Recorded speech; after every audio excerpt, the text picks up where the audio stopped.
This is such a great question. And it's an area where a lot of people who are coming from equities and Forex and CFDs and whatnot, coming into futures, don't really understand because they're being sold on lower margins are better. Lower margins are not better because the lower the margin, the higher the leverage, the higher the risk of ruin. So you're looking at about $850 per contract that you want to trade in terms of intraday leverage. There are brokerages out there that'll give you a lot less, like $100 a contract, which to me seems insane.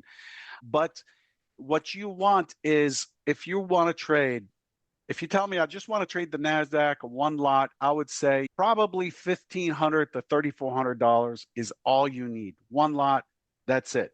Okay. Prove yourself with that. If you do well, you can add more and increase your leverage. You don't need all that much to participate as a starter. I am a proponent of keeping as little money as you need to cover your margin requirement and losses and some fluff. But overall, you should never go below 25% of initial margin. But if you tell me, hey, I want to dabble in a NASDAQ sometimes, and maybe I'll put on a micro ETH or a micro Bitcoin, it is basically the sum of those.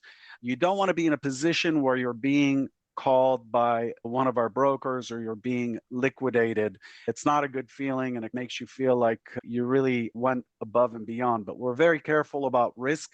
Just stick with putting in the full margin, if not 50% of the margin, and never trade below 25% of the margin. So that's $850 per MNQ and about $700 per MBT and so on and so forth. That's really the wise thing to do.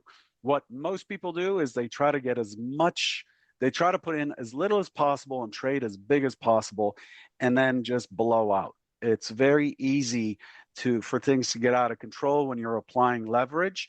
This is a leverage product and it's not advisable.